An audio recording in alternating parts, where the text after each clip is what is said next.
Hey guys, welcome to today's episode. And we have Peter Osborne. He's the author of No Grain, No Pain.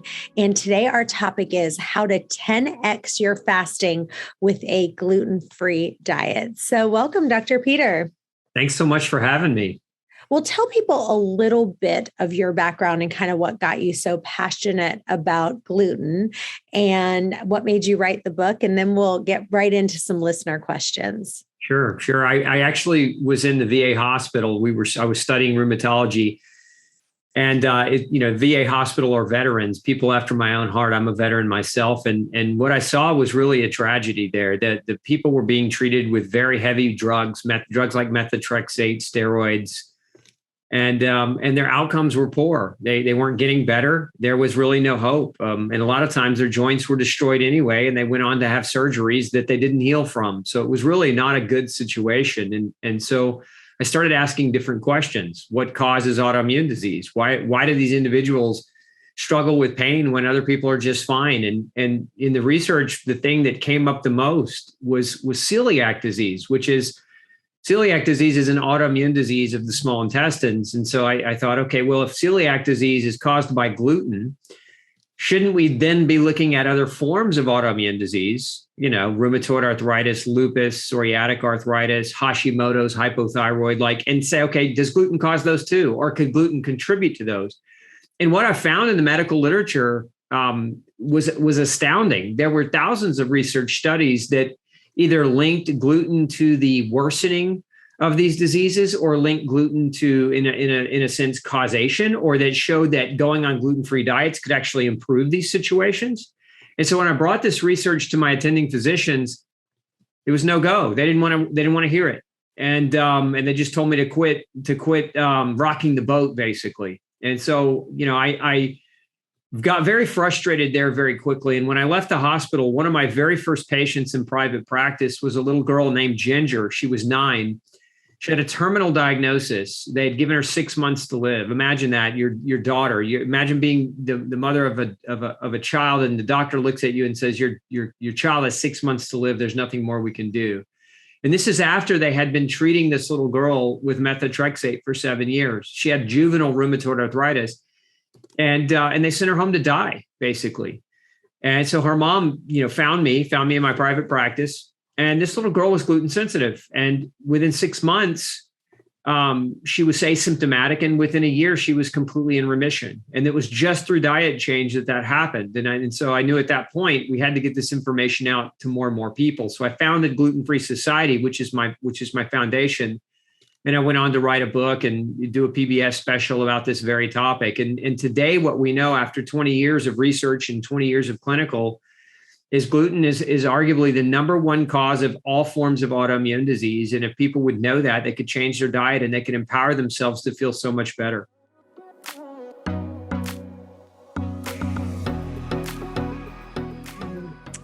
I love that. Well, I want to start with a listener question, and this is from Stephanie in Fort Worth, Texas. And I love this question. She says, I've been binge listening to your podcast and listened to an old episode by Peter Osborne. By the way, I've currently lost 15 pounds eating in a 6-hour window and feeling great. But one of the things he was talking about is being grain-free. I listened and I'm super pumped. And then I don't eat any gluten and I don't eat any grains for about a week. Then all of a sudden, I'll start craving a gluten-free everything bagel.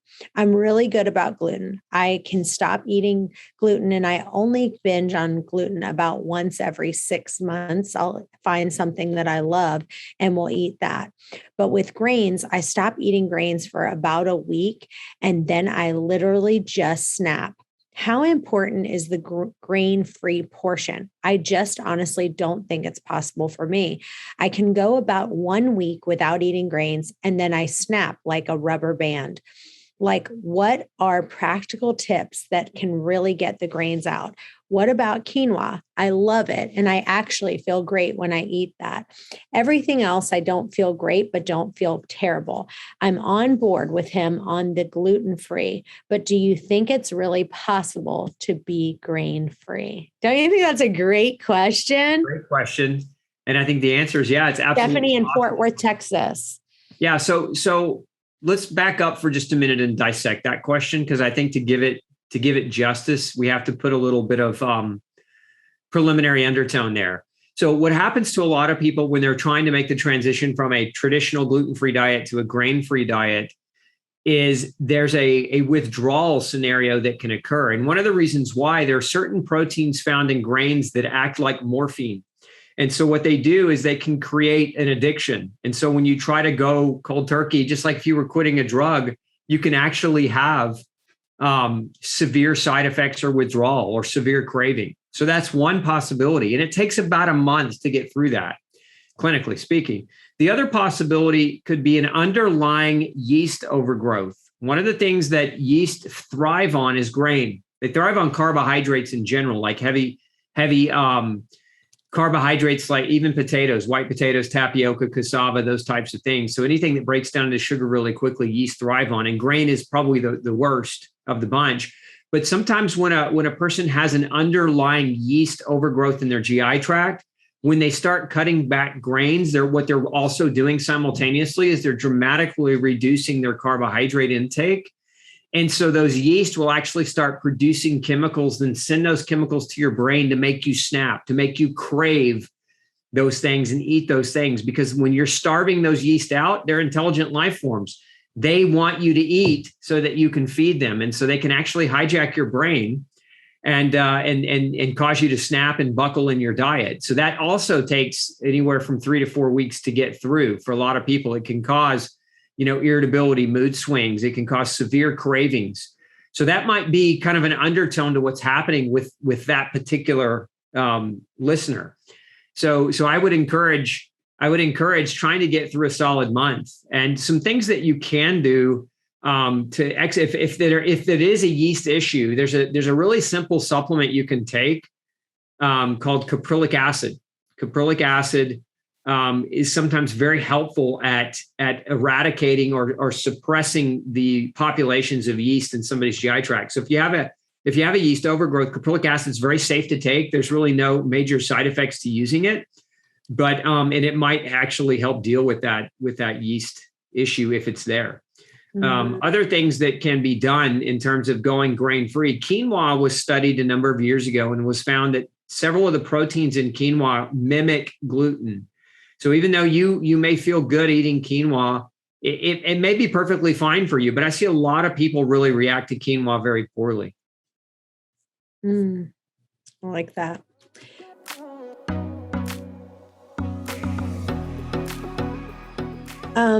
So do you have any practical tips? One of the things that she said is like, okay, what are some things that she can do? Because it sounds like she's got 1 week. She listens to the podcast. Maybe people are listening here and they're like, yes, okay, he's motivated me. I'm not having any gluten.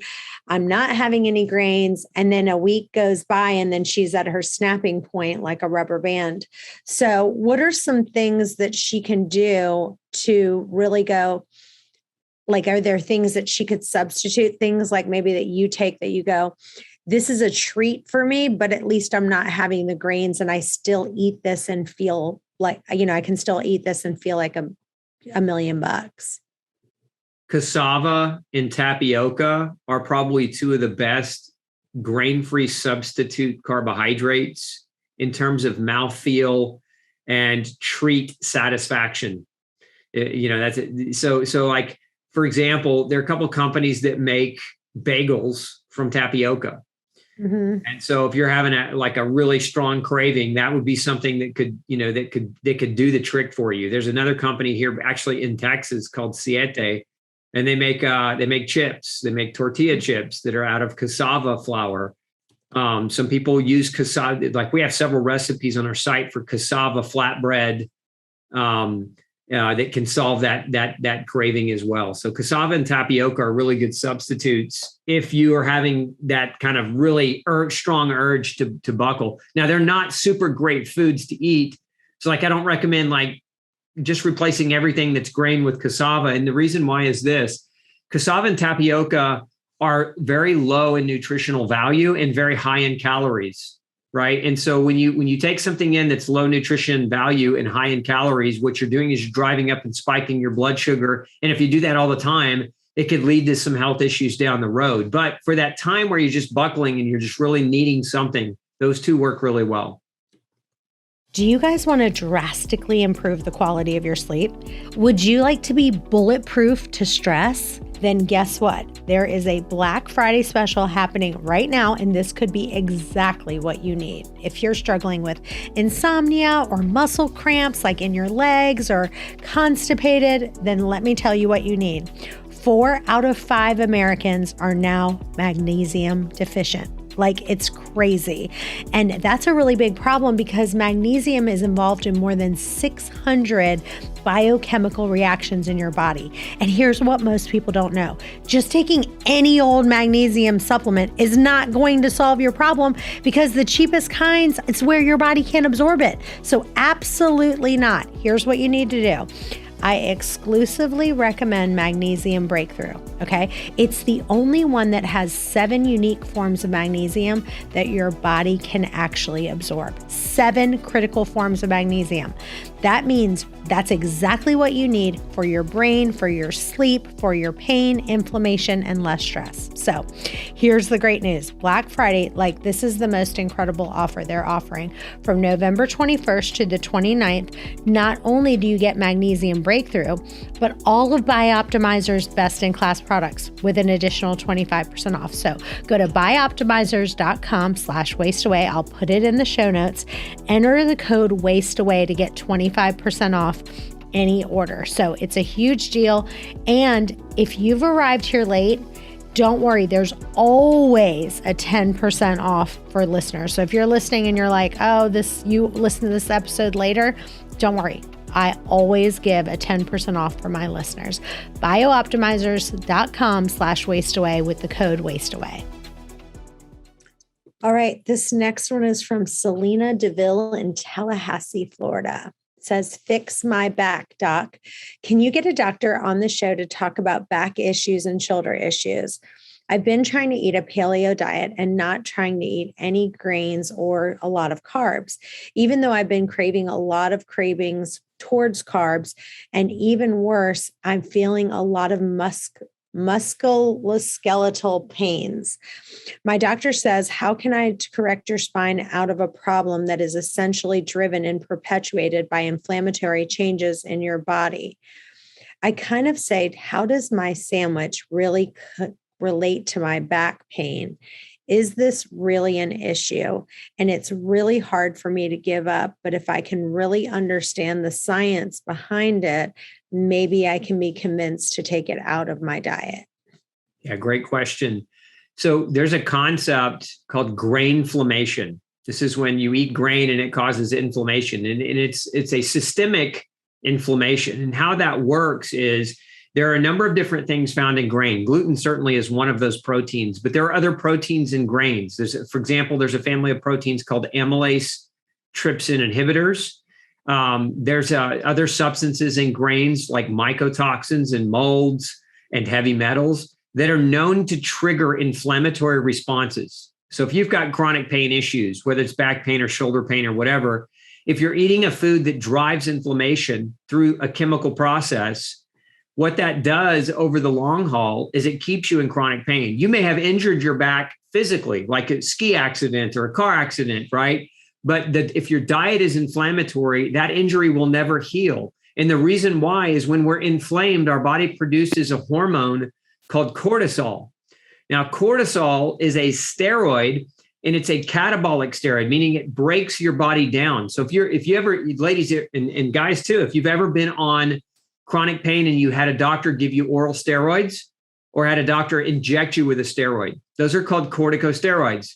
The side effect is pain relief, but the other side effect is muscle loss, muscle weakness, bone loss, elevations in blood pressure, elevations in blood sugar. So if you're eating food all the time that causes your body to make too much cortisol, because remember what cortisol is, it's your body's natural fire truck. It helps your body put out fires. So if your food, every day you're eating it and you're starting a fire and your body's trying to respond by elevating cortisol to put that fire out, then over time, your muscles atrophy, they shrink, they get weaker. And now your pain never goes away because it's just like being deconditioned. If you never exercise and you just sit at a chair all day, your low back starts to hurt chronically because the muscles start to shrink and they compress the joints and they create an arthritic situation. And this is very, very common. That's why the process is called grain inflammation. When you eat grain, it creates a chronic inflammation. That chronic inflammation elevates your cortisol. That cortisol causes your muscles to shrink and causes your blood sugar to go up, causes your insulin to go up. And now you hurt all the time because those are hormones that drive inflammation and pain. Mm.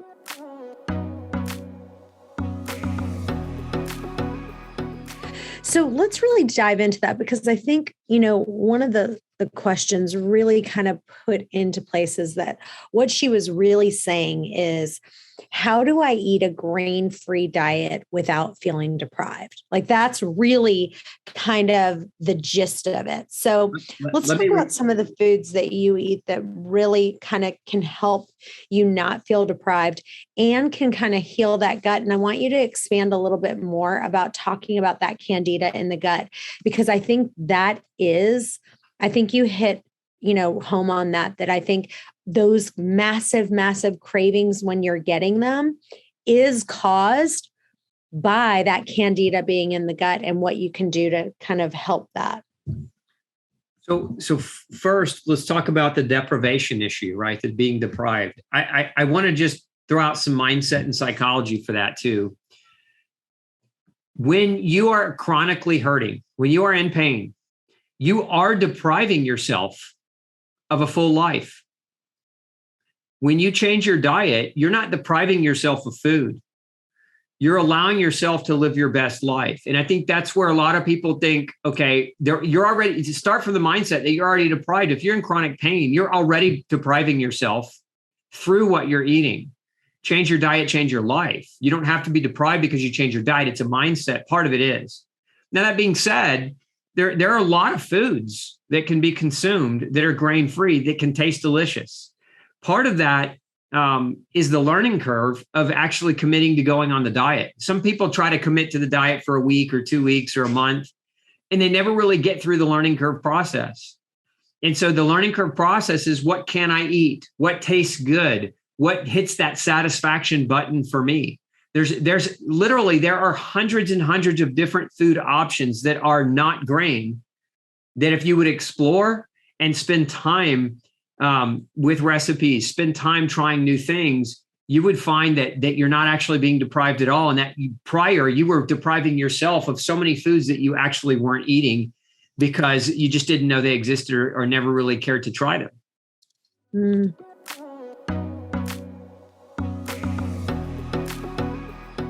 I love that. And I think you saying that in your mind, that's saying grains are contributing to inflammation, which that inflammation is the root cause of so many chronic diseases. And I'm depriving myself of living a full life when I make that decision.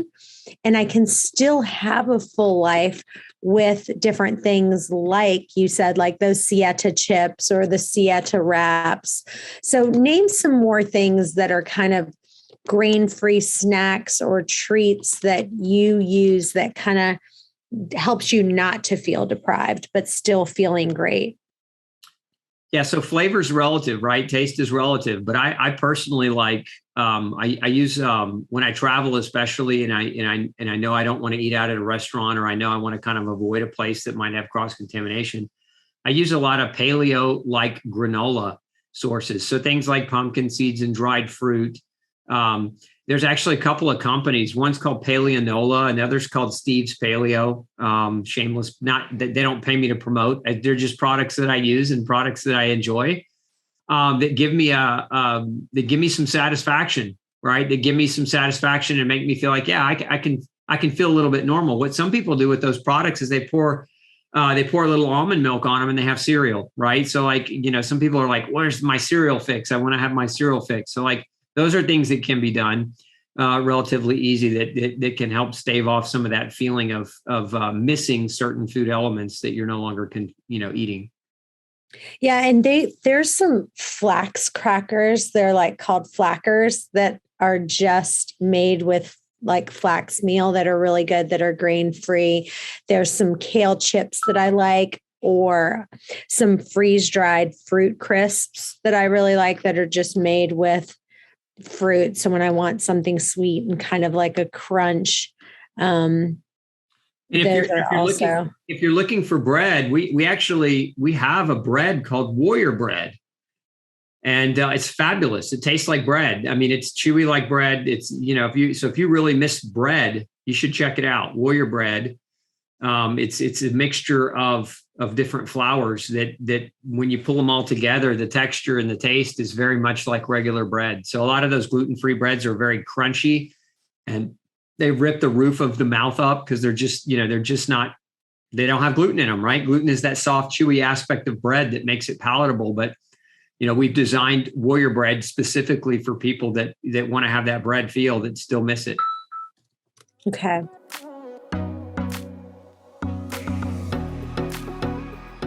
This next one is from Andrea in Norfolk. And she says, what is your opinion on gluten sensitive? Lately, I've been seeing a lot of places that say that this is not gluten free, but it is gluten sensitive. Would you go ahead and do that? Or do you think that's not a good idea? I wouldn't personally.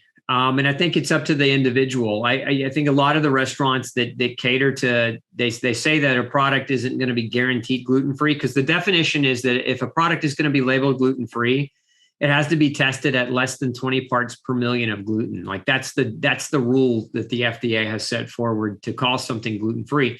But a lot of restaurants will say this is naturally doesn't have any gluten in it, so it could be safe for you. But if you're a severe celiac, you may not want to eat this. So like that's kind of what that delineation would be. I would just say it depends on the individual. If your reaction to gluten is that it puts you in the hospital or gives you bloody diarrhea for a couple of weeks, that's even if that kitchen is not dedicated gluten-free, if they can't guarantee it, I wouldn't eat there.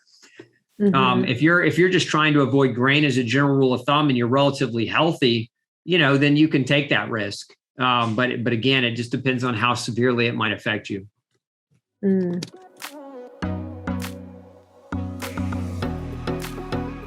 On Chick-fil-A French fries. I'm trying to be gluten-free, and I know Chick-fil-A French fries isn't the best option, but they say that they put all of their stuff in a separate fryer and they are gluten-free. Would you do it? No, and here's why. The people that work at Chick-fil-A, 16 and 17-year-olds, do you think they make mistakes? Do you think they really take meticulous care of that fryer? I mean, I would say the risk in a restaurant like that and any fast food, and this is not to pick on Chick-fil-A per se, it's just cross-contamination is a major, major issue. And quality control, it's whether or not they have great quality control. And I just don't trust a teenager with great quality control. I don't think they're mature enough to understand it. No offense to teenagers either, but that's just the reality of life. So if you've been enjoying the show, please give us a review on Apple Podcast or whatever platform you're listening to. Take a screenshot of it and email it to questions@chantelrayway.com. The first 15 people who do that will get an amazing free gift. You will get an exclusive interview of the Thin Eaters and what they do to stay thin and make sure they stay in trim top shape. Go to Apple Podcasts, take a snapshot of it, email it to questions@chantelrayway.com, and I'll send you your gift. And if you don't feel like making the review and you want to pay $79 to get this video, it is well worth it. Just go to chantelrayway.com and download it and buy it. So let's talk about a typical day for you. Like, what does your lunch look like? What does your dinner look like that are kind of things that you would do on a daily basis for your lunches and dinners? So like today I have a cauliflower chicken curry, and that's my lunch. And that was what I had for dinner last night. So a lot of times my lunch is my previous night's dinner. When we cook enough for the lunch the next day. So most dinners are generally a conglomeration of meats and vegetables. So tomorrow I'll probably have a roast. We'll put in a grass-fed roast with some carrots and chopped sweet potatoes and onions. And we may add even a little bit of arrowroot to that liquid around the roast to create like a gravy, like a thickened gravy. So if you're a gravy fan and you really want some of that thick gravy that you miss, that's one way to get it, is using arrowroot starch as a thickening agent with your broths. But that's typically what a meal looks like for me. It's generally a mixture of meats and vegetables, and then dessert is typically some type of fruit, and then travel food, a lot of nuts. So I like to carry around with me almonds because they store easy. I have a food case in my backpack so that because I travel a lot. So I'll have dried mangoes, I'll have almonds, I'll have pistachios. Just kind of setting in there, and then beef jerky for the quick road trip if I'm going somewhere and if I'm not sure about the restaurants and I'm not sure about where I'm going, I always have that food suitcase, if you will. But I also use those opportunities to fast. So I know your audience loves the fasting element in life, but when I travel or if I know I'm going to be somewhere where I can't necessarily trust the food, I just make it a fasting opportunity. And that kind of kills two birds with one stone. I get the benefit of the fast without the detriment of the potential cross-contamination or other harmful food. Because one of the problems with travel and eating out too is none of it's organic unless you can go to, there are some restaurants that, they serve organic fare or local grown fare and things of that nature. But the vast majority, Chick-fil-A, McDonald's, any of that, you're eating genetically modified food loaded with chemicals, right? Put in a deep fryer. So you create a cancer causing compound called acrylamide, so like those are not things that you want to do for the sake of being gluten free. Remember that gluten free doesn't mean healthy. And so we want to really have a delineation. When you're trying to go gluten free, you want to do it in a healthy way, because if you do it in an unhealthy way, you won't notice a huge benefit to your health, but you'll just be frustrated because if you don't feel any better and you're going through all this effort and trouble, then you're just going to get frustrated with the diet and quit. So if you're considering a gluten-free diet, do it the right way. Because if you do it the right way, your health, you'll 10x your health. And if you 10x your health, it makes the effort worthwhile, right? We're in America. Nobody wants to work hard and not get rewarded. And that includes with your diet. Nobody wants to work hard at navigating their diet and being meticulous about where their food's coming from and how it's prepared and then still feel like garbage.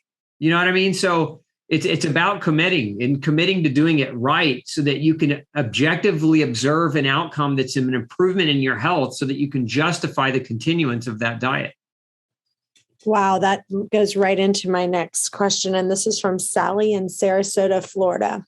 She says, I have autoimmune issues. My skin is awful and I have Hashimoto's and I've tried everything for my skin and nothing actually works. I've read how grains wreak havoc on your body by causing tissue inflammation and creating vitamin and mineral deficiencies. And that autoimmune response causes the body to attack itself. So I decided to go grain-free and gluten-free for the last 30 days. My skin is a little bit better, but honestly, not enough to just keep going. My skin is still bad.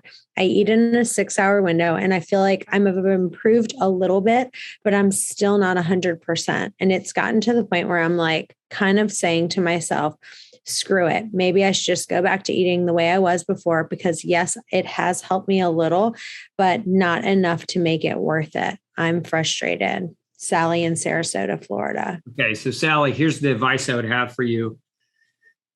Get tested for gluten sensitivity. The best way to do that is genetic testing, because if you've got a little benefit in the first 4 weeks, there may be a lot more benefit in the next 8 weeks for you. The skin turnover rate, it takes a couple of months to really start seeing an impact on the skin. Just telling you from my experience, we know gluten can cause 5 different forms of autoimmune skin diseases.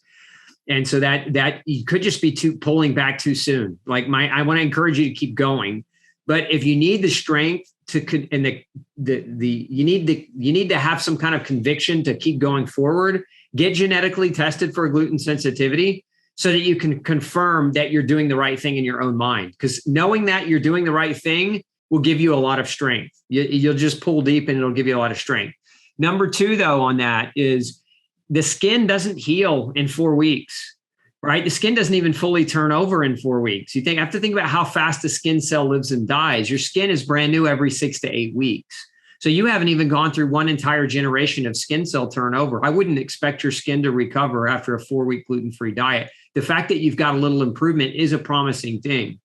And then there's one other element that a lot of people, when they're trying to overcome an autoimmune condition, and this is inclusive of the skin, when gluten is contributing to your skin disorder, and let's say you've been eating gluten your whole life, like let's say you're 40 years old, and so that's 39 years of damage. You're not going to heal that in 4 weeks. But one of the other side effects of gluten is it causes vitamin and mineral deficiency. And one of the things I see very commonly in the skin, selenium deficiency, biotin deficiency, zinc deficiency, vitamin A deficiency. These are nutrients that your body needs to repair the skin.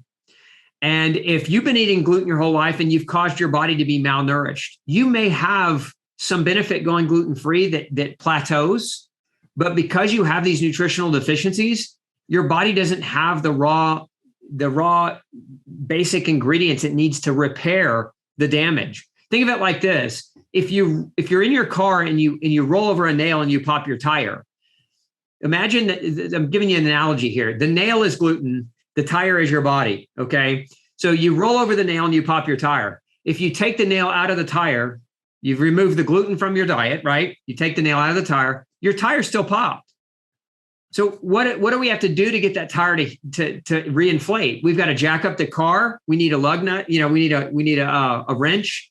Right? We have to do the work. We have to put the work in to get the tire to reinflate or to put a new tire on. And your body has to do work biochemically to repair that skin. And so sometimes it's not just about removing what caused the disease. It's about removing what caused the disease and then doing the work to help your body repair itself. And a lot of times that work comes in the nutrition, the vitamins and the minerals, which are the building blocks to helping your body heal. And there are lab tests. If you work with a good doctor, you can ask your doctor to run your nutritional labs and measure your selenium and your zinc and your vitamin A and your biotin and your B vitamins, et cetera. And if you're low in certain ones, this is when supplementation can be a game changer, right? I've seen people with severe seborrheic dermatitis and we put them on biotin and man, it clears up. It clears up fast. So sometimes you need those nutrients in that those are part of the issue.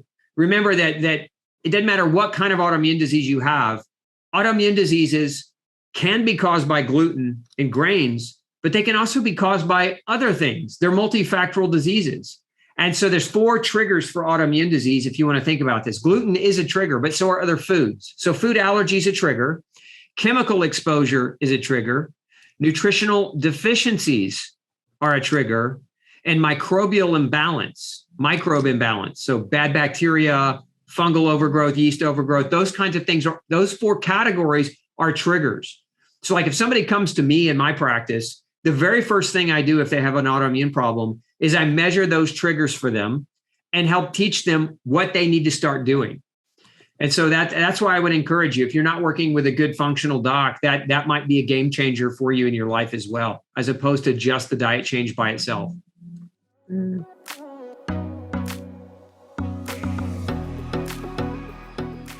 All right, this next question comes from Cynthia in Chattanooga, Tennessee.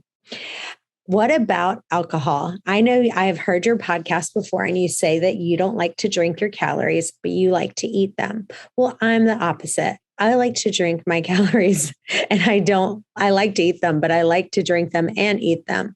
I'm trying to find the best alcohol that is the lowest calories and I feel the best the next day.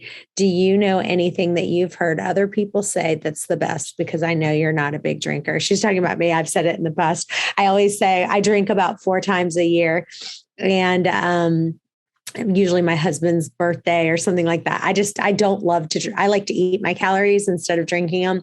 So everyone's different, but let's talk about that. So she didn't mention gluten, but let's add that in of like, what is the best alcohol out there if you're trying to be grain-free and gluten-free?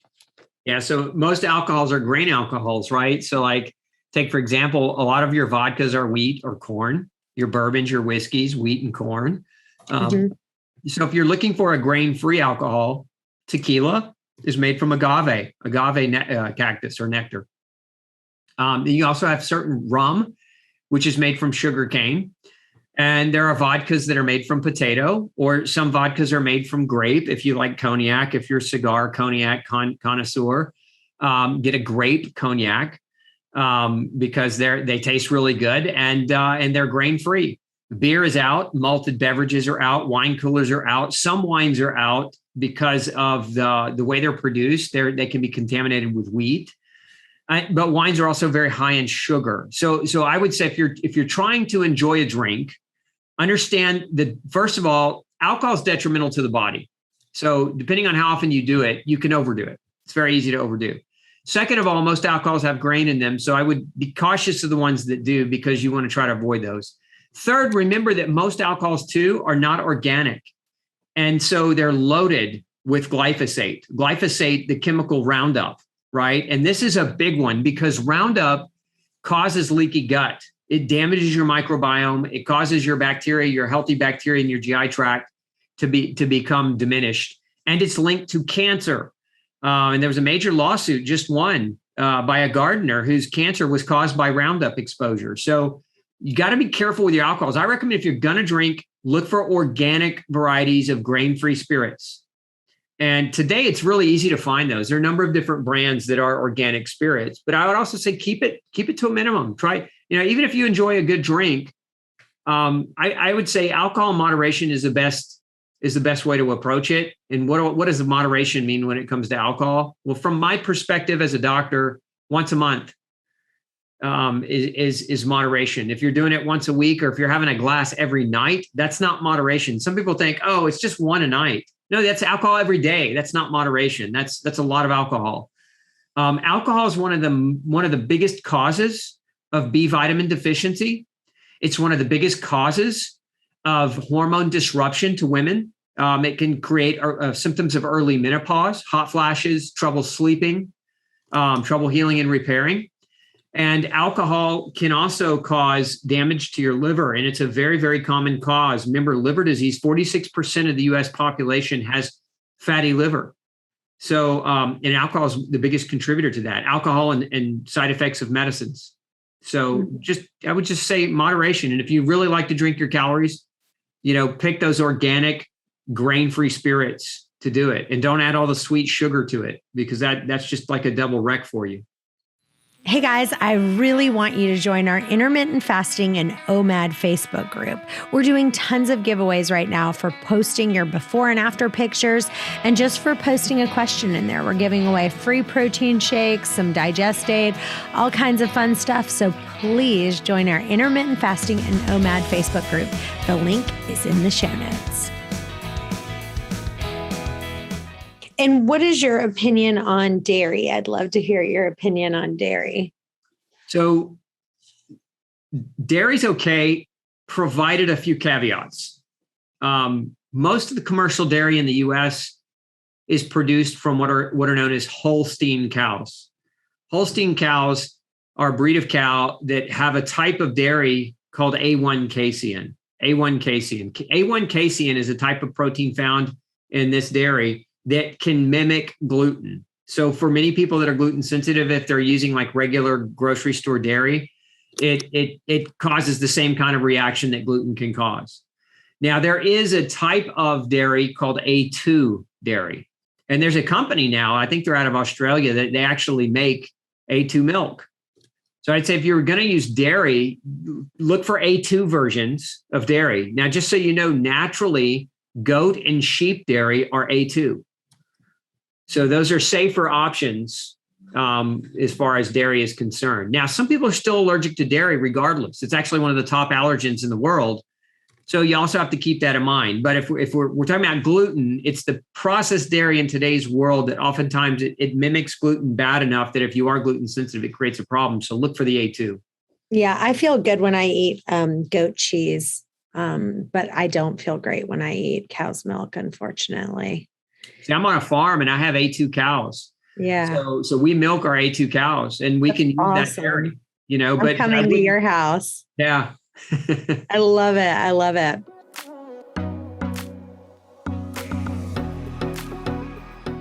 Okay. Well, what have I not asked you that you want listeners to know?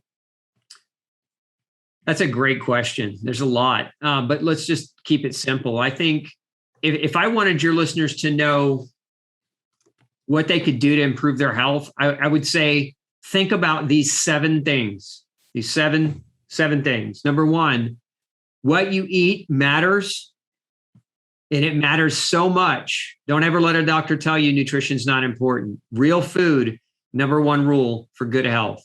Number 2, sleep. Sleep is critical. You can't get healthy, you can't stay healthy without healthy sleep. Number 3, sunshine. I know we've all been told to avoid the sun for fear of skin cancer, but sunshine is so critical for humans. We make vitamin D, we make melatonin through sunshine. There are anti-cancer properties that are produced in our skin when we get sunshine. So sunshine, getting it every day to the limit of your skin. So if you're a fair redhead, don't go out for 5 hours on a boat with no protection. Go out for 10 minutes to whatever your skin can tolerate, but get some every day. Number 4, exercise. Exercise is critical. The body needs motion and movement. Remember the old adage, use it or lose it. That's the way your body works with physical activity. Number 5, breathe clean air. And, maybe you live in the city. If you do, filter your air in your home.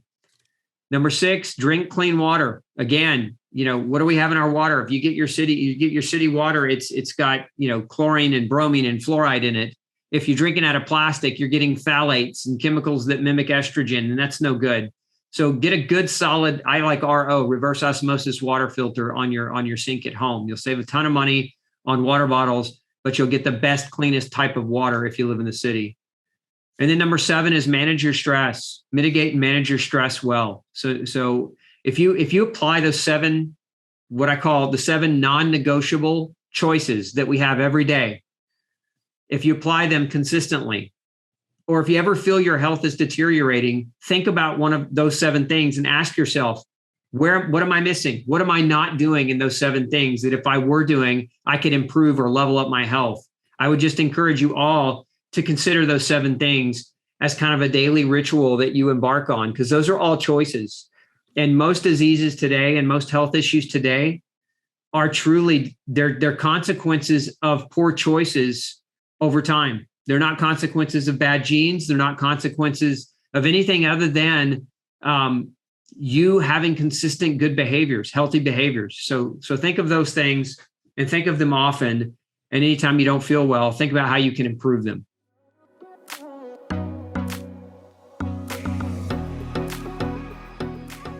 So is there any things like food-wise that you're like, these are kind of my top ones that I just like really avoid at all costs? Like if you had to name kind of the top ones that you're like, I really avoid this or I really avoid that. Can you give us a few of those as well?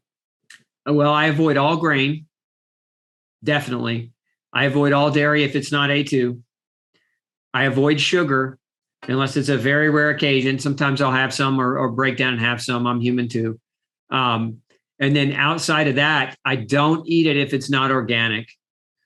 And the reason why we're learning more and more about this, non-organic food is so poisonous to our microbiome. And here's what we're learning too. A lot of the people today have people are becoming more and more allergic to food. If you've noticed that, there's this trend. Why 30 years ago weren't people not complaining of being allergic to this, that, and the other? Arguably, one of the biggest reasons that's occurring is because of the pesticides that are being used in the food. The pesticides destroy your microbiome, and your microbiome is responsible for helping you digest food and assimilate vitamins and minerals from it. And so if you're not eating organically, you're actually destroying your microbiome slowly over time, and you actually start acquiring allergies. You start collecting food allergies, and you become more and more allergic to more and more of the things that you eat. So if you want to avoid that from happening, pick organic. When you pick organic, you also support farmers who do it right. Remember these companies that produce a lot of our food? Who owns them? They're pharmaceutical companies. Most of our food today is produced by the very corporate entities that are benefiting from our illness, right? And we've passed the buck onto these companies to produce our food. It makes 0 sense. It makes great sense for them because it's a great economic model for perpetual profit centers and profit margin. But I don't look at people as a profit center. I look at people as, important and loving and caring individuals who have something great to offer this world. So, avoid that avoid those pesticides. I mean, I couldn't emphasize that enough. I love that. And well, thank you so much for being with us. I want you to tell listeners where they can find you and where they can follow you. Yeah, if you want to learn more about us and what we do, go over to glutenfreesociety.org. And we have the world's biggest gluten-free newsletter there. So if you want to learn the most about gluten, just come sign up. It's free, and we'll take good care of you and educate you. And you can also visit me on YouTube. Glutenology is our handle on YouTube. And we do a live Q&A every Monday night. So if you have questions that you just, maybe I know your audience might have some questions. If you want to just come over and ask me a question, feel free to do that any Monday. I love it. And I love what that listener said. And I agree with it too, because what she said was, I listened to that podcast. She had listened to an old podcast that you did. And she's like, I got super pumped and I got motivated. And then I go for a week or I go for 2 weeks. And here's the thing, we all need to be reminded. So going back, listening to older podcasts, coming on to, like you said, going into your show, if you're starting to feel like you're going through a dip, that's what you need. You need to listen to another podcast on it, get yourself motivated again, get yourself recharged, because we all do. We all get into where we're like, okay, that really does look good or whatever it is. And getting your mindset back on track is so, so important. And you always motivate me. I love having you on the show. So thank you so much for all the work that you're doing and pumping us all up to be grain-free and pain-free. Well, you're welcome. And thanks so much for having me and helping me share this message. It's so important, and I appreciate you. I appreciate you. And you guys stay tuned. We've got another episode coming up in just a few. Bye-bye for now.